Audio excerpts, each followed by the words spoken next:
ಅಧಿಕಾರದಲ್ಲಿದ್ದಾಗ ಯಾವ್ಯಾವ ಕೇಸ್ಗಳು ಕೊಟ್ಟಿದ್ದಾರೆ ಒಂದೊಂದು ಕೇಸ್ ಯಾರು ಯಾವ ಕಾರಣಕ್ಕೆ ಪದೇ ಪದೇ ಸಿಬಿಐ ಅಂತಾರೆ ಸರ್ ಅವರು ಅಧಿಕಾರದಲ್ಲಿದ್ದಾಗ ಕೊಟ್ಟಿದ್ರು ಎಲ್ಲ ಕೇಸ್ಗಳು ನಾವು ಡಿಮ್ಯಾಂಡ್ ಮಾಡಿದ್ವಿ ಆ ಕೇಸ್ಗಳನ್ನೆಲ್ಲ ಕೊಟ್ಟಿದ್ರು ಕೇಳು ಗೊತ್ತಾಯ್ತಾ ಕೇಸು ಕೊಟ್ಟಿದ್ರು ಗೊತ್ತಾಯ್ತಾ ಕೇಳು ಆ ಚೀಫ್ ಅನೇಕ ಕೇಸ್ಗಳಿಂದ ಒಂದು 7-8 ಕೇಸ್ಗಳು CBI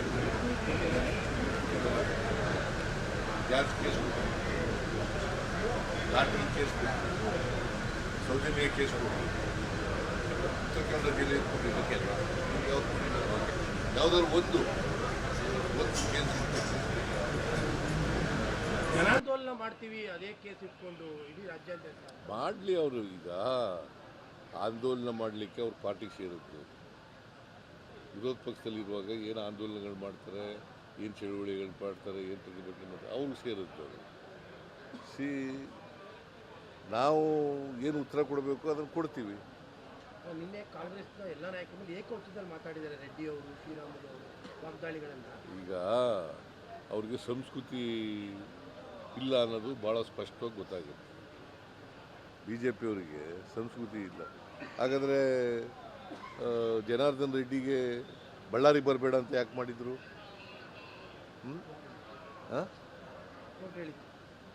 Ballari republic of Ballari ಅಂತ ಮಾಡಿದವ್ರು ಯಾರು ಬರೆದಿದ್ದದು?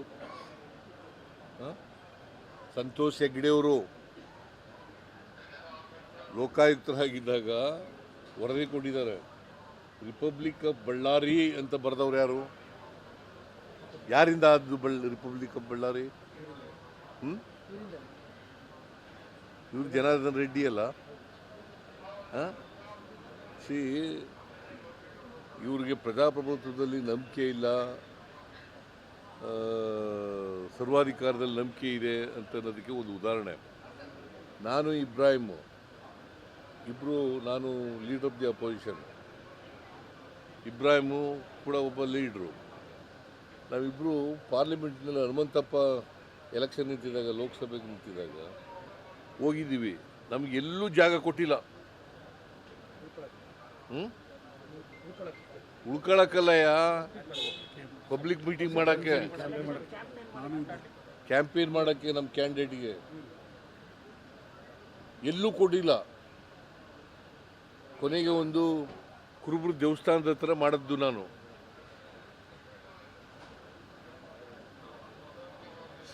ಅವ್ರಿಗೆ ಪ್ರಜಾಪ್ರಭುತ್ವದಲ್ಲಿ ನಂಬಿಕೆ ಇಲ್ಲ,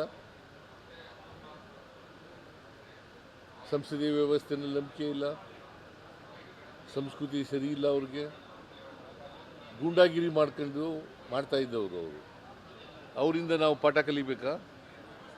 ರಿಪಬ್ಲಿಕನ್ ಕಾಂಗ್ರೆಸ್ ಮಾಡಿದ್ದಾರೆ ಅಂತಾರೆ. ರಿಪಬ್ಲಿಕನ್ ಆಫ್ ಕರ್ನಾಟಕ ಮಾಡ್ಕೊಂಡಿದ್ದಾರೆ ಕಾಂಗ್ರೆಸ್. ನಾವು ಕಾಂಗ್ರೆಸ್ ಪಕ್ಷ ಯಾವಾಗಲೂ ಕೂಡ ಪ್ರಜಾಪ್ರಭುತ್ವದಲ್ಲಿ ನಂಬಿಕೆ ಇಟ್ಕೊಂಡಿರ್ತಕ್ಕಂಥವ್ರು, ಸಂವಿಧಾನದಲ್ಲಿ ನಂಬಿಕೆ ಇಟ್ಕೊಂಡಿರ್ತಕ್ಕಂಥವ್ರು, ಗೊತ್ತಾಯ್ತಾ? ಸಂವಿಧಾನದ ಆಶಯಗಳಲ್ಲಿ ನಂಬಿಕೆ ಇಟ್ಕೊಂಡಿರ್ತಕ್ಕಂಥವ್ರು, ಸಂವಿಧಾನ ಜಾರಿ ಮಾಡಬೇಕು ಅಂತ ಇರ್ತಕ್ಕಂಥವ್ರು. ರಾಜಕೀಯ ಉದ್ದೇಶ, ರಾಜಕೀಯ ಲಾಭಕ್ಕೋಸ್ಕರ ಈ ಥರ ಮಾಡ್ತಾ ಇದ್ದಾರೆ ಸಮಾವೇಶ ಅಂತ ಅನ್ಸುತ್ತಲ್ಲ.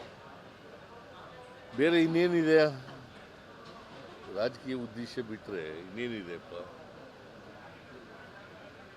ಈ ಸೆಷನ್ ವಿಚಾರದಲ್ಲಿ, ಈಗ ಕರೆದಿರೋ ಸೆಷನ್ ವಿಚಾರದಲ್ಲೂ ಕೂಡ ಅದು ರಾಜಕೀಯ ದುರ್ಬಳಕೆ ಅಂತ. ಈಗ ಮೊದಲನೇ ವರ್ಷ ಅಸೆಂಬ್ಲಿ ಶುರುವಾಗುತ್ತಲ್ಲ, ಮೊದಲನೇ ವರ್ಷದಲ್ಲಿ ಅಲ್ಲ, ಹೊಸ ವರ್ಷದಲ್ಲಿ ಮಾಡಲೇಬೇಕಲ್ಲ. ಸಂವಿಧಾನ ಸ್ಪಷ್ಟವಾಗಿ ಹೇಳ್ತದೆ, it's A mandatory on the part of the government. Joint session ಮಾಡೋದು ಮ್ಯಾಂಡೇಟ್ರಿ, ಅದು ಮಾಡ್ತಾ ಇದ್ದೀವಿ. ಅದ್ರ ಜೊತೆಗೆ ಈಗ ನರೇಗಾ ಉದ್ದೇಶ ಏನು ನಿಮಗೆ? ಅದು ಗೊತ್ತಾ ನಿಮಗೆ? ನರೇಗಾ ಉದ್ದೇಶ ಯಾಕಾಯಿತು ಅಂತ? ರೈತರಿಗೆಲ್ಲ ಕೇಳಪ್ಪ, ಇಲ್ಲಿ right to work, right to information, right to education, right to food, ಇದನ್ನು ಮಾಡಿದವ್ರು ಯಾರು? U P A government Manmohan ಸಿಂಗ್ರವರು ಪ್ರಧಾನಮಂತ್ರಿ ಆಗಿರುವಾಗ ಮಾಡಿದ್ದು. ಅದನ್ನು ಹಾಳು ಮಾಡೋಕೆ ಹೊರಟಿದ್ದಾರೆ. ಅದಕ್ಕೋಸ್ಕರ ವಿಶೇಷ ಅಧಿವೇಶನ ಕರೆದು ಅದನ್ನು ಖಂಡಿಸಿ ಮತ್ತೆ ಮನ್ರೇಗನ ರೆಸ್ಟೋರ್ ಮಾಡಬೇಕು. ಈಗ ತಂದಿರತಕ್ಕಂಥ ಕಾಯ್ದೆ ಇದೆಯಲ್ಲ ಎಂಥದ್ದು VBG ರಾಮ್ಜಿ ನೀವೊಬ್ಬರೇ ಕರೆಕ್ಟಾಗಿ ಹೇಳ್ತಾ ಇರೋದು.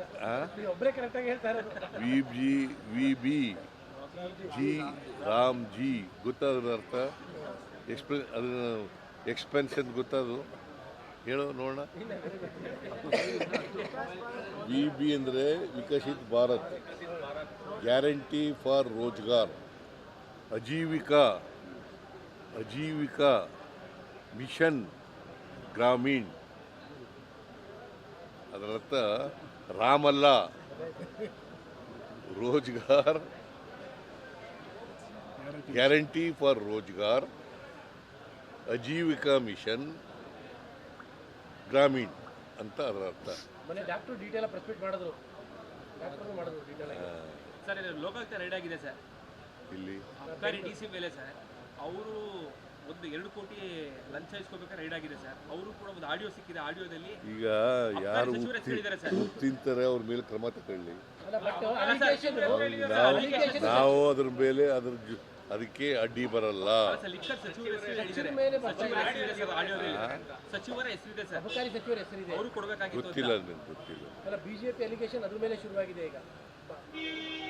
ಅಲ್ಲಿ ಭ್ರಷ್ಟಾಚಾರ ನಡೀತಾ ಇದೆ ಇಷ್ಟರ ಮಟ್ಟಿಗೆ. ಲಿಕ್ಕರ್ ಸಚಿವರು ಅದನ್ನ ಈಗ 40% ಕಮಿಷನ್ ತಗೋತಾರೆ ಅಂತ ಯಾರು ಹೇಳಿದ್ರು? ಕೆಂಪಣ್ಣ ಅಲ್ಲ ಮತ್ತೆ ಸರ್